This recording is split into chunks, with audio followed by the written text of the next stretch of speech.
Assalamualaikum warahmatullahi wabarakatuh. Alhamdulillah. Nahmaduhu wa nasta'inuhu wa nastaghfiruh wa na'udzu billahi min shururi anfusina wa sayyiati a'malina. Man yahdihillahu fala mudilla lahu wa man yudlil fala hadiya lahu. Wa asyhadu an la ilaha illallah wahdahu la syarika lahu wa asyhadu anna Muhammadan abduhu wa rasuluhu la nabiyya ba'dahu. Qala Allah ta'ala fi kitabihil karim, ya ayyuhalladzina amanu taqullaha haqqa tuqatih wa la tamutunna illa wa antum muslimun. Allahumma shalli wa sallim ala nabiyyina Muhammadin wa ala alihi wa sahbihi ajma'in. Allahumma 'allimna ma yanfa'una wanfa'na bima 'allamtana. Rabbana zidna ilman warzuqna fahma. Jamaah sekalian yang berbahagia, a'azzakumullah. Pada hari yang cerah dan berbahagia ini kita dipertemukan Allah Tabaraka wa Ta'ala berbagi faedah, mengangkat tema bernuansakan fikih dengan tema besar larangan dalam sholat. Tema ini termasuk tema yang cukup umum, cukup unik, namun layak untuk kita perhatikan, sebab sholat adalah perkara yang tidak boleh diremehkan, saking agungnya dibandingkan dengan rukun Islam lain. Satu-satunya syariat yang diterima Nabi SAW di tempat yang tinggi di langit, yaitu sholat. Sholat bahkan menduduki peringkat kedua atau urutan kedua di dalam rukun Islam setelah dua syahadat. Sholat juga menjadi pembatas dan menjadi tolak ukur yang para ulama terdahulu, bahkan di kalangan para sahabat radhiyallahu ta'ala anhum ajma'in, menatap seseorang dan mengkategorikan orang tersebut layak dipanggil seorang muslim atau muslimah melihat dari aktivitas sholatnya. Mereka berlandaskan sabda Nabi alaihi salatu wassalam, al-ahdu ladzi bainana wa bainahum as-shalah, faman tarakaha faqad kafar. Perjanjian pembatas, pemisah antara kita dengan orang-orang kafir, orang-orang musyrik, waliyadzubillah, adalah sholat. Barang siapa meninggalkan sholat, dia telah melakukan kekufuran. Meskipun realnya dalam kenyataan para ulama rahimahumullah berbeda pendapat dalam bermuamalah dari hadis ini dan juga nas-nas lain mengenai pelaku yang tidak melaksanakan sholat. Tentu pertemuan kali ini bukanlah waktu untuk kita membahas yang demikian. Intinya, sholat adalah perkara yang tidak boleh diremehkan. Saking agungnya seorang hamba Allah Tabaraka wa Ta'ala layak dan hendaknya dia mengetahui, mempelajari adab-adab sholat sebelum, pada saat, atau setelah melaksanakan sholat. Hal ini semata-mata agar sholat yang dia laksanakan diterima Allah Tabaraka wa Ta'ala setelah terpenuhi perkara-perkara lain untuk diterima sholatnya oleh Allah Subhanahu wa Ta'ala tersebut. Di antaranya adalah shollu kama ra'aitumuni usolli. Sholatlah kalian sebagaimana kalian melihat aku, yaitu Rasulullah SAW, sholat. Sejak pertama kali takbir sampai salam, mari jamaah sekalian, kita jadikan sholatnya Nabi SAW dan sifat-sifatnya tersebut cermin dalam hadapan kita, agar sholat yang kita laksanakan sesuai dengan sholat Nabi SAW. Ini prolog, muqaddimah, agar kita menyadari dengan kesadaran yang penuh, sholat bukan perkara yang main-main. Sholat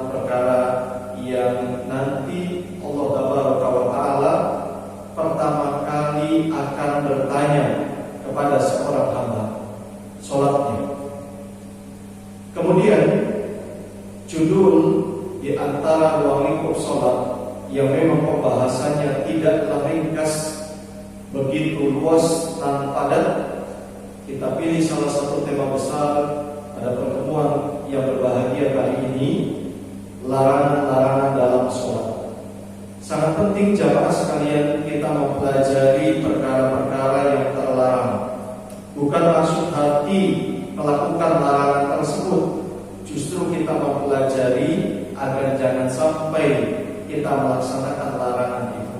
Terkadang kita mempelajari keburukan sangatlah bermanfaat dan satu waktu harus kita pelajari supaya kita mengetahui efek samping apabila kita jatuh dalam keburukan tersebut.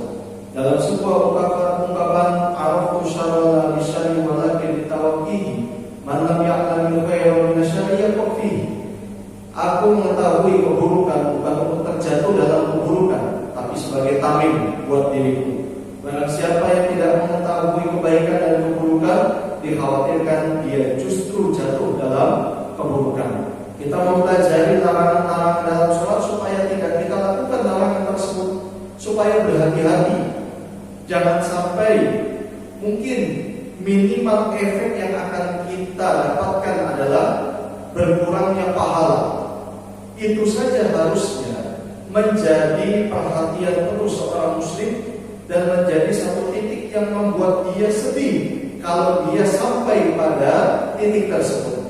Keinginan seorang hamba Allah Tabaraka wa Ta'ala dalam setiap rangkaian ibadah, diantaranya adalah sholat, adalah bagaimana sholat ini diterima oleh Allah Subhanahu wa Ta'ala. Harusnya kan demikian. Disinilah peranan penting kita membutuhkan semangat untuk kita bisa membedah apa saja ruang lingkup di dalam sholat yang butuh perhatian kita. Diantaranya adalah tema yang sekarang kita angkat, larangan dalam sholat. Jamaah sekalian yang berbahagia, barakallahu fikum. Kalau kita lihat buku-buku fikih yang kontemporer, khususnya yang sekarang ini atau kekinian, beberapa penulis memberikan judul khusus di buku fikih mereka, terlebih pada saat menuliskan kitab as-shalah, pembahasan tentang sholat. Di antara bab dalam pembahasan sholat yang mereka tuliskan secara khusus adalah al-manhiyat fi sholat, larangan-larangan di dalam sholat. Secara umum jamaah sekalian, larangan-larangan ini dikhususkan pembahasannya di buku-buku fikih kontemporer kekinian. Maksudnya adalah ada hukum-hukum yang itu tidaklah membatalkan sholat, minimal makruh. Makruh di sini dalam artian apabila dilakukan dia tidak mendapatkan pahala, apabila ditinggalkan dia mendapatkan pahala, apabila dikerjakan dia tidak mendapatkan dosa, apabila dilakukan, apabila ditinggalkan dia mendapatkan pahala. Terlepas dari ini sudah masuk ranah yang cukup dalam. Oleh karena itu pembahasan ini saya berusaha untuk tidak terlalu dalam. Yang penting kita mengetahui apa saja sebenarnya larangan-larangan di dalam sholat.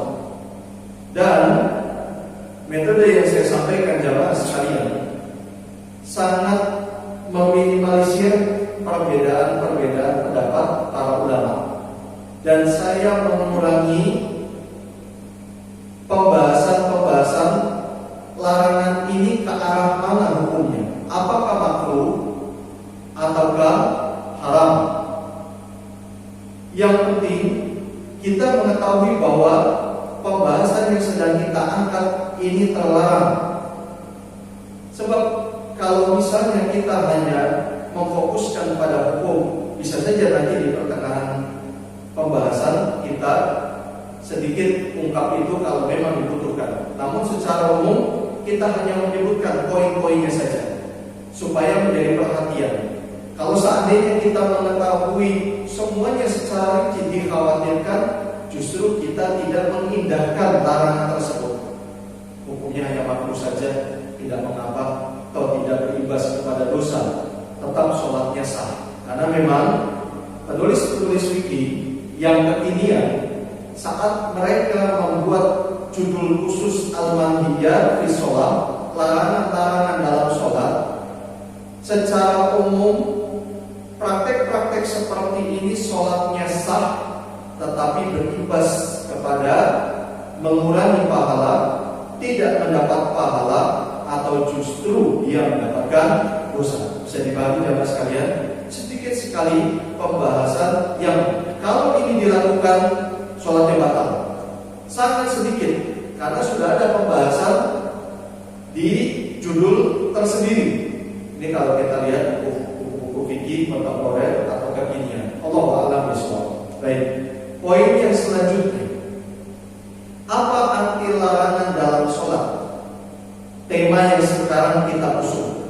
Artinya, pedoman atau referensi utama yang saya ambil sebuah makalah ilmiah ditulis sebagai bentuk pengajuan untuk mendapatkan gelar magister dari seorang mahasiswa di Universitas Palestina.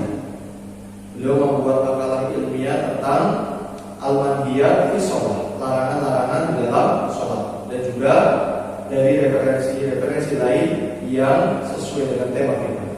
Kata beliau, maksud dari larangan-larangan dalam sholat adalah al-af'al wal aqwal, perbuatan, ucapan, wal hay'at, sikap, tampilan, wal malabis, pakaian, wal amkinah, tempat, wal awqat, waktu, allati yahduru atau yahduru ala musalli ityanuha fi sholatihi, di mana semua itu terlarang dilakukan oleh orang yang melaksanakan sholat.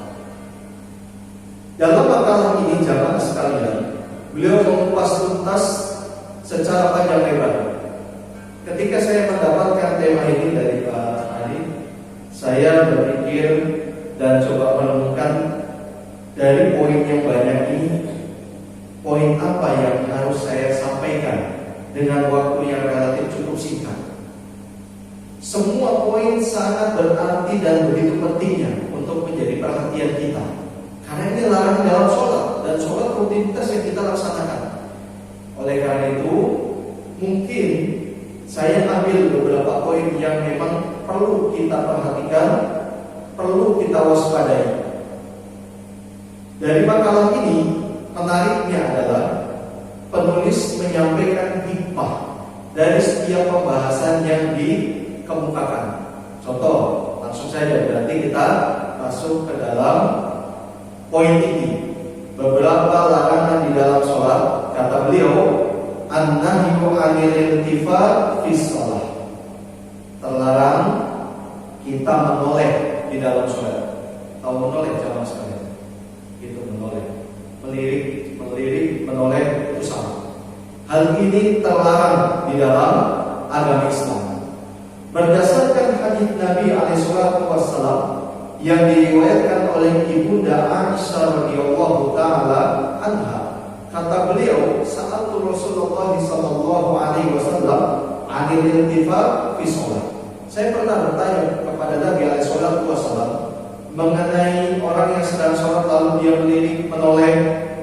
Bagaimanakah keadaan orang sholat seperti ini? Faqal, kata Nabi alaihi wasallam, wa tilasun yahtalisu syaitan min sholatil abdi. Ini sebuah curian yang dilakukan oleh syaitan supaya bisa memalingkan sholatnya seorang hamba. Poin pertama yang harus kita waspadai dan terlarang hukumnya adalah menoleh, melirik. Masalah hukum ini apakah makruh atau haram? Maka dalam hal ini para ulama berbeda pendapat. Seperti yang saya sampaikan, saya tidak terlalu panjang lebar. Ini hukumnya makruh saja, ini haram. Nanti kita akan membeda-bedakan. Yang jelas jangan sampai kita melakukan hal yang demikian ini. Para ulama terbagi menjadi dua ketika menjelaskan tentang larangan. Jumhur ulama membagi larangan itu kepada dua hukum. Yang pertama haram, yang kedua makruh. Ini menurut jumhur ulama. Makruh yang dimaksud yang tadi saya sampaikan, apabila ditinggalkan berpahala, dikerjakan tidak mendapat dosa. Berbeda halnya dengan Imam Abu Hanifah dan secara umum mazhab Hanafi, mereka membagi menjadi 3 hukum. Larangan terbagi menjadi 3 hukum.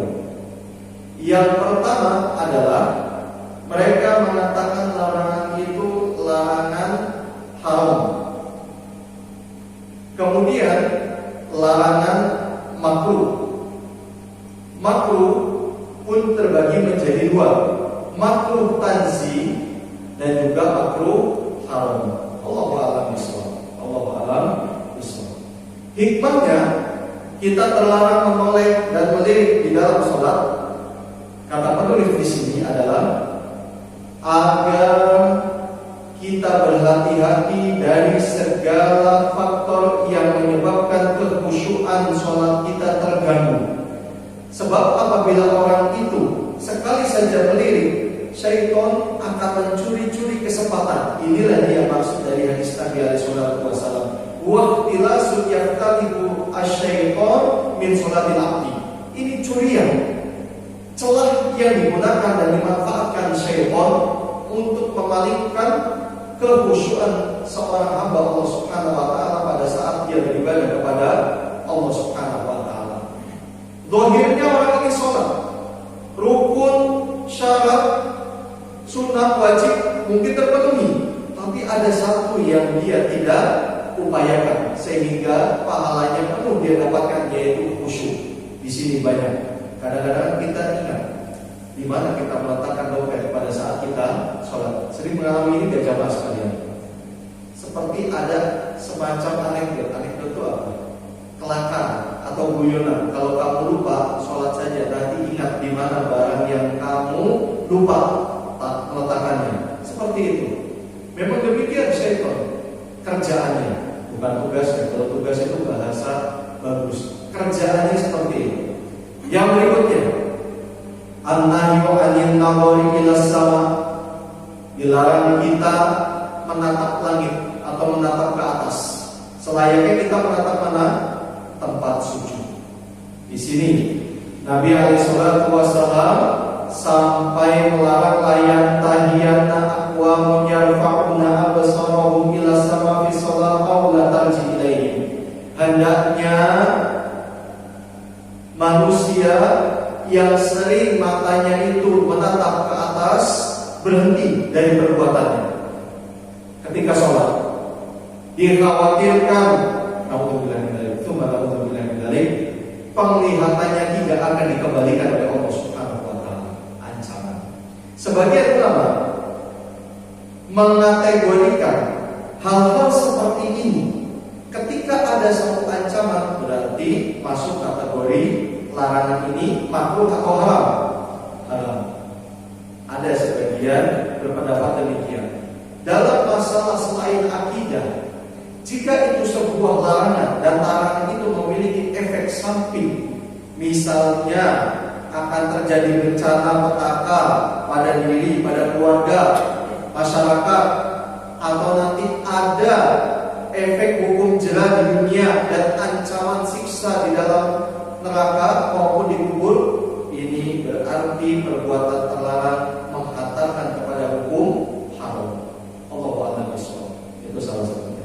Hikmahnya adalah ada munshigolil abdi anillahi tabaraka wa ta'ala bi raf'i basari ila sama fi shalah. Sama. Hikmah terlarangnya perbuatan ini supaya tidak tersibukkan dengan perkara-perkara di luar sholat. Yang ini dikhawatirkan akan mengganggu kualitas kekhusyuan kita saat melaksanakan ibadah sholat. Ini salah satu hikmah dalam tulis buku ini. Yang berikutnya, an-nahyu 'anil ikhtisar atau at-takhassus fi shalah. Larangan ini begini namanya apa dalam bahasa kita juga? Begini. Ditaruh di pinggang, namanya apa? Ini namanya at-takhassus apa? Apa? Bertolak pinggang. Saya pernah dengar. Pokoknya intinya begini, paham kan? Begini. Ini pun terlarang. fokuskan dia. Yang penting Nabi alaihissalatu wassalam melarang naha an yusalliya rajulu muhtasiran. Rasulullah sallallahu alaihi wasallam melarang, kata sahabat Abu Hurairah, orang sholat itu begini tangannya, tadi bertolak pinggang, terlarang di dalam sholat. Hikmahnya kata penulis, laqad ikhtulifa fil ma'na alladhi nuhiya 'anil ikhtisar fi sholati li ajli. Para ulama beda pendapat. Apa sih hikmah dari larangan tersebut? Faminha, ada sebagian pendapat mengatakan di Allah yatashabbah bi syaitan, supaya tidak menyerupai syaitan. Mungkin ada satu nas keterangan syaitan seperti itu, sholatnya atau aktivitasnya. Kemudian wa minha, di antara pendapat yang lain adalah annal ikhtisara min fi'lil yahud. Seperti ini itu biasa menjadi ciri khas orang-orang siapa? Yahudi. Wa qad yakunu nahyu 'anil taqassur li annahu min fi'lil muhtalina wal mutakabbirin. Juga ada yang berpendapat sikap seperti ini menjadi ciri khas orang-orang yang congkak dan orang-orang yang sombong. Betul. Kalau kita lihat dulu film-film zaman dulu, orang-orang yang jahat berkuasa, mereka kalau menampakkan kepada orang lemah begini terus. Masya Allah, subhanallah. Betul sekali yang disampaikan oleh penulis. Kemudian larangan-larangan menyerupai hewan di dalam sholat. Di antaranya adalah an-nahyu 'anil firashis sabut.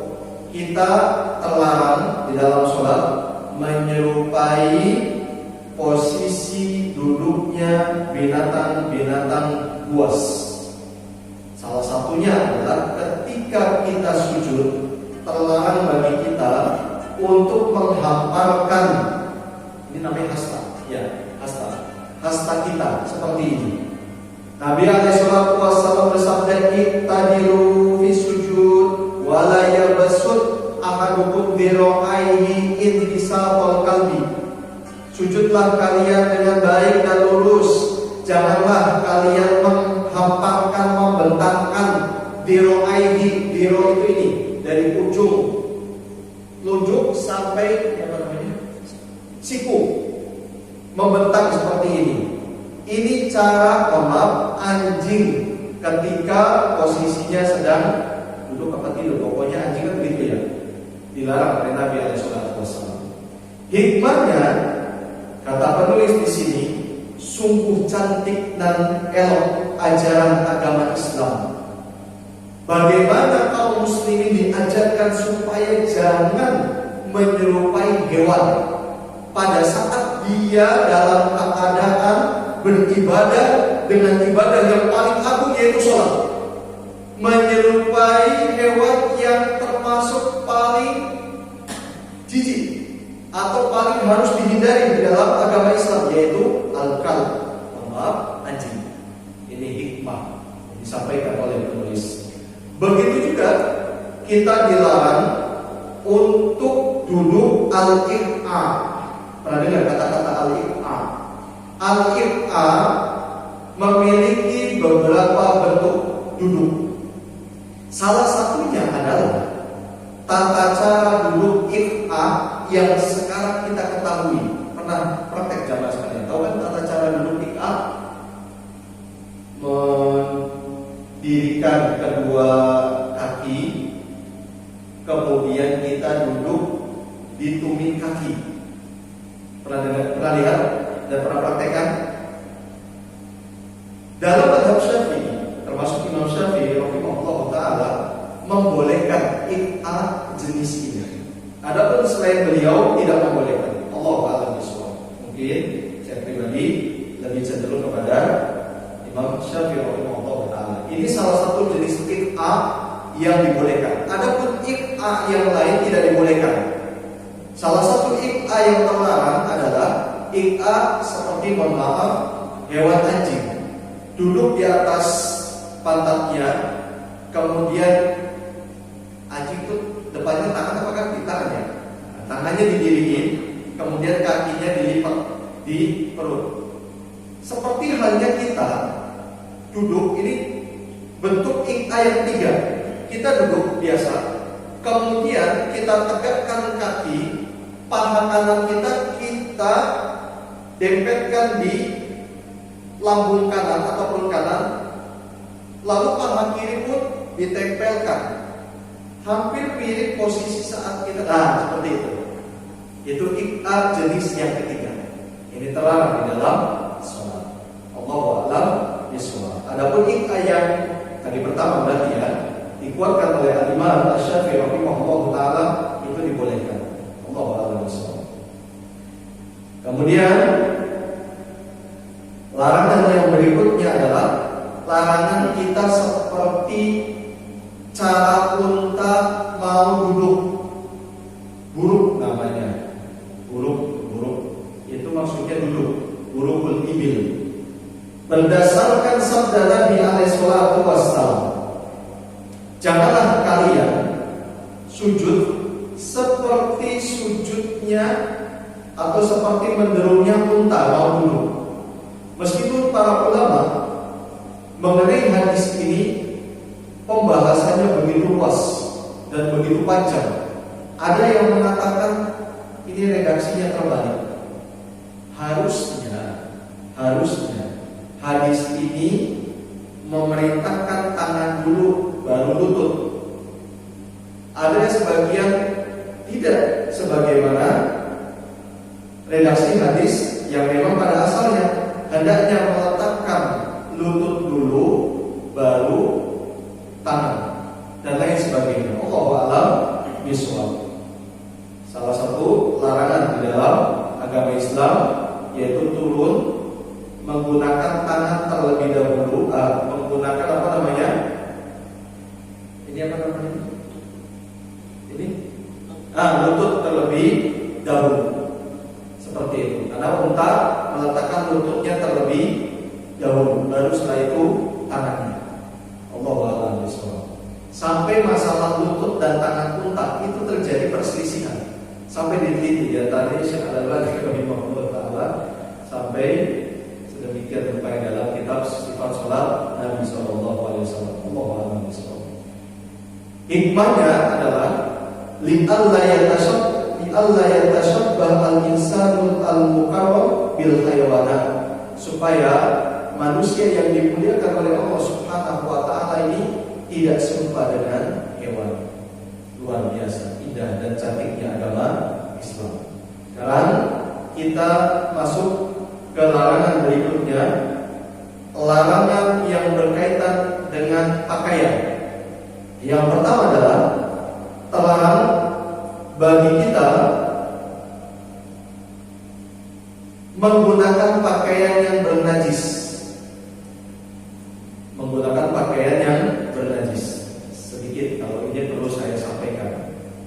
Apa pendapat para ulama mengenai pakaian yang bernajis? Dzahaba al-Hanafiyyah ila anna man lam yajid illa thawban najisan aw najisan fa huwa mukhayyar baina shalah fihi aw shalah uryanan wa lam. Dalam mazhab Hanafi, orang yang tidak punya baju selain baju yang terkena najis, dia diberikan pilihan mau sholat dengan menggunakan pakaian itu, atau dia sholat dengan telanjang bulat, silakan. Namun tidak wajib bagi dia untuk mengulanginya, tidak wajib.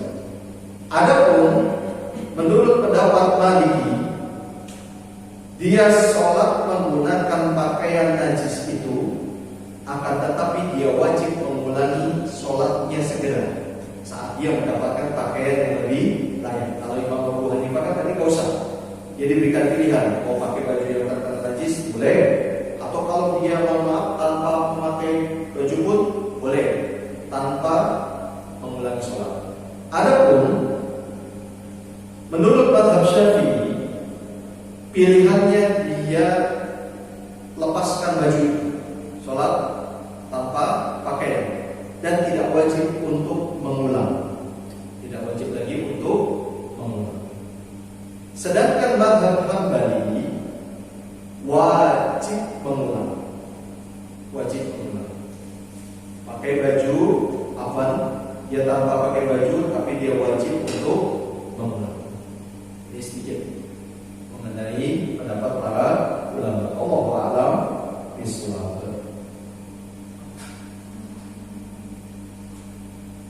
Hikmahnya adalah agama Islam ini agama fitrah, dan kesucian, kebersihan salah satu fitrah yang Allah tanamkan pada diri setiap manusia, khususnya hamba-hamba Allah Subhanahu wa Ta'ala. Konsekuensinya, Islam begitu memperhatikan kebersihan, kerapihan, kesucian setiap hamba-hamba Allah Subhanahu wa Ta'ala dalam segala keadaan, termasuk pada saat dia ingin melaksanakan ibadah yang paling agung, yaitu melaksanakan sholat.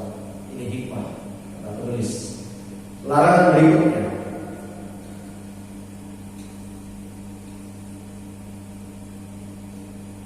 larangan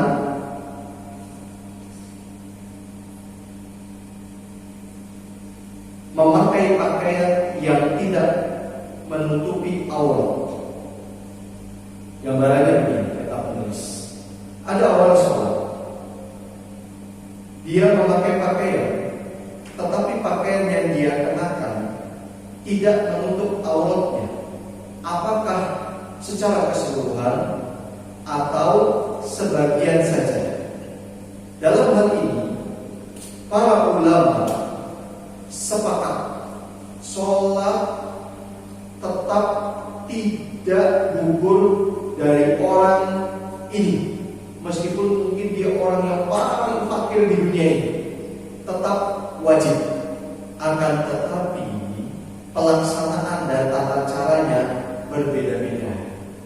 Ada yang mengatakan dia sholat apa adanya, ada yang mengatakan dia sholat dengan cara jongkok atau duduk minimal aurat yang paling vital, kubul dan dubur tertutupi.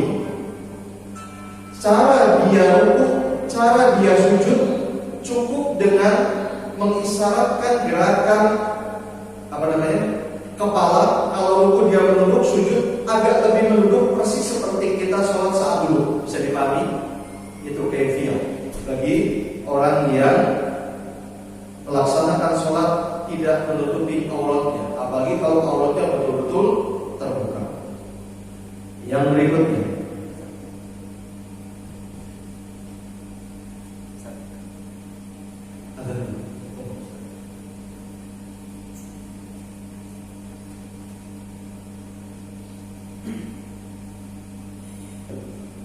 sekarang larangan sholat sehabis memakan makanan atau minuman yang menimbulkan bau tak sedap, bawang putih, bawang merah, apalagi jengkol dan lain sebagainya, terlepas dari makruh ataupun haram. Lagi-lagi kita menitik beratkan terhadap larangannya, bukan terhadap hukum dari larangan tersebut, supaya kita betul-betul memperhatikan baik perhatian terhadap adab sholat, bahwa kita sedang berinteraksi kepada Allah, atau hablum minanasnya, kasihan manusia, dia sudah bersih, dia sudah gosok gigi, kita menimbulkan aroma naga yang begitu bau, kasihan jamaah sekalian. Sampai ada yang curhat, teman, ya Allah, jauhilah hamba dari orang tersebut.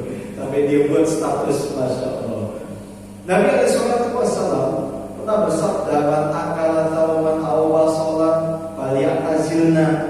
Barang siapa yang makan bawang merah, bawang putih dan makanan-makanan yang menimbulkan bau tak sedap, hendaknya tinggalkan kami, jauhi kami. Dalam riwayat lain, hendak falayak robatna masjidana, jangan dekati masjid kami. Fa innal malaikata ta'adda, karena malaikat itu terganggu dengan bau tersebut. Terganggu jamaah sekalian. Mimma yata'adda minhu al-ins, sebagaimana manusia juga merasa terganggu dengan baunya. Kasihan jamaah sekalian. Kalau memang kita betul-betul sudah kangen berat, rindunya setengah mati sama makanan yang namanya semur jengkol misalnya, dan mau gak mau harus makan, usahakan aromanya dihilangkan. Hilangkan dengan apa? Sekali. Yang dihilangkan dengan petai jamaah sekalian. Jengkolnya hilang, petainya berubah menjadi aroma tersendiri. Hilangkan, karena terganggu manusia. Berikutnya, larangan sholat menggunakan pakaian yang menimbulkan bau tak sedap. Ini kan biasa juga tergantung dari profesi seseorang. semakin dia profesinya mengutamakan fisik dan berpotensi mengeluarkan keringat, dia sudah barang tentu potensi aroma yang akan ditimbulkan dari pakaian tersebut pun akan lebih banyak.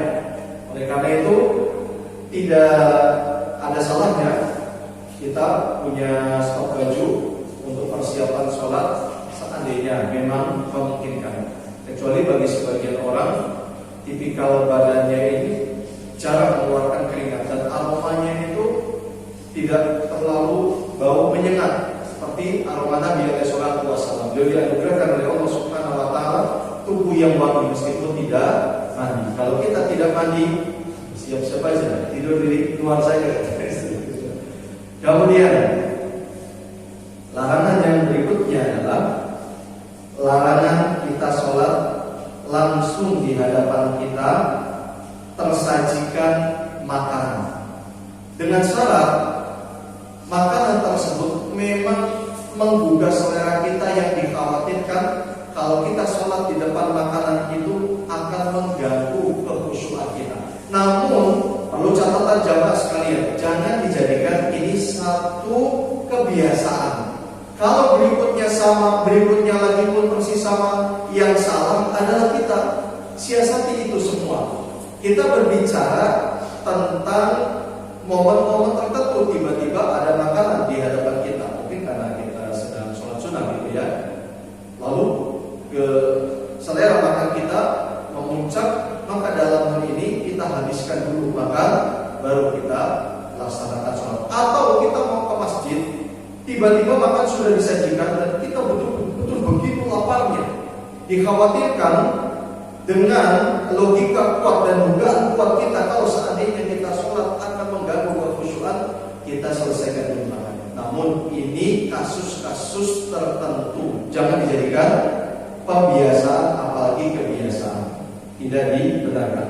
Dan terlarang kita mudafa'atil akhbatain, menahan, kentut dan menahan BAB.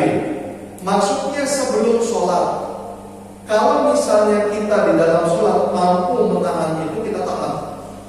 Kita berbicara pada saat mau melaksanakan sholat.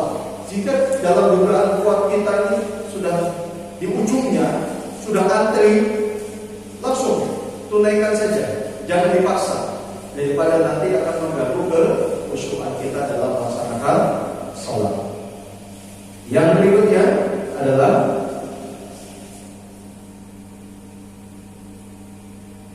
kita ambil dari yang lainnya,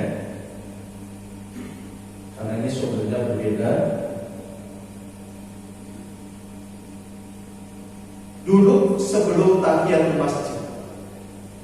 Berdasarkan sabda Nabi sallallahu alaihi wasallam, "Idza dakhala ahadukumul masjid falyarka' rak'ataini qabla an yajlis."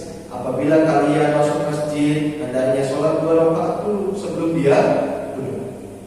Jangan sampai kita meninggalkan sunnah yang kiranya banyak ditinggalkan oleh kaum muslimin.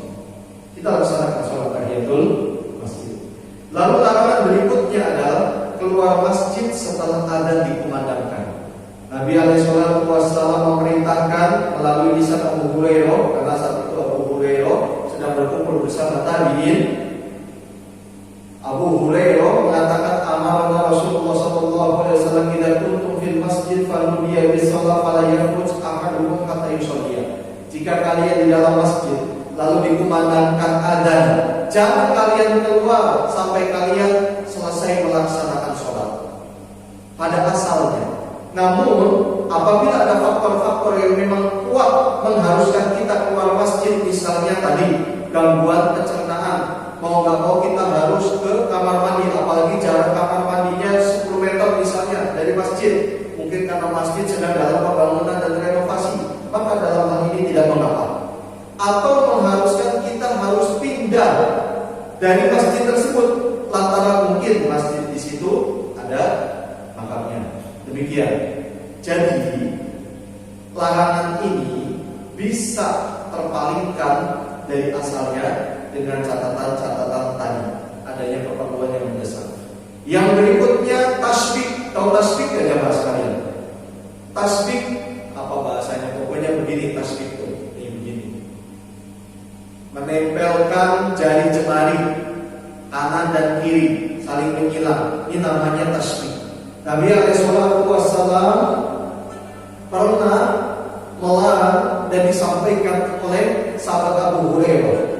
Idza tawadda'a ahadukum fi baiti thumma ata masjida kana fi salatin hatta yarji fala yaf'al hakadha wa shabaka baina asabi'i. Jika salah seorang di antara kalian berwudu di rumah kemudian berangkat ke masjid, maka dia dalam kondisi sholat sampai dia kembali, maka janganlah kalian melakukan hal ini. Abu Hurairah langsung mempraktekkan wasyabbaka baina asabi'i. Nabi kemudian menempelkan kedua jari jemarinya ini begini, namanya tasbih. Terlarang di dalam sholat atau sebelum sholat. Kalau di luar sholat boleh tidak? Allah Alam. Yang roji insya Allah tidak mengapa, karena kan kita berbicara saat sholat.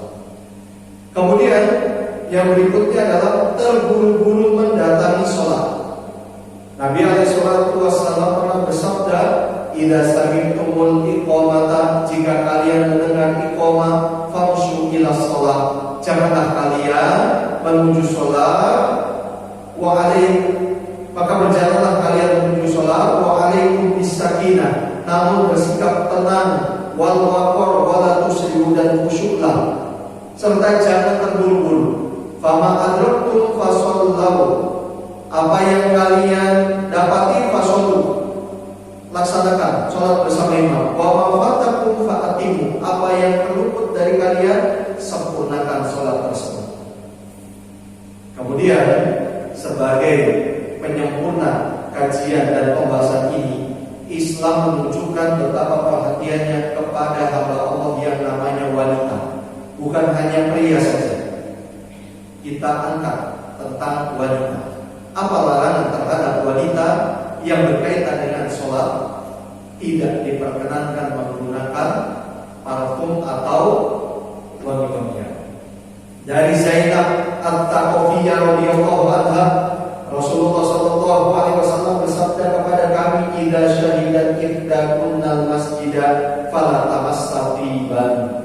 Apabila salah seorang dari kalian, kaum wanita, hendak menghadiri sholat di masjid, maka janganlah kalian memakai wangi-wangian.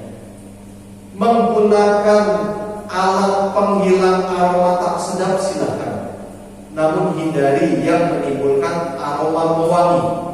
Islam tidak melarang menggunakan alat, entah itu zat padat ataupun cair dan lain sebagainya, untuk menghilangkan aroma tak sedap bau badan. Yang dilarang di dalam agama Islam, khususnya mengenai wanita, memakai minyak wangi yang nanti imbasnya akan tercium oleh laki-laki yang bukan mahramnya. Ini dia yang terlarang. Hikmah salah satunya adalah untuk mencegah terjadinya zina secara masif.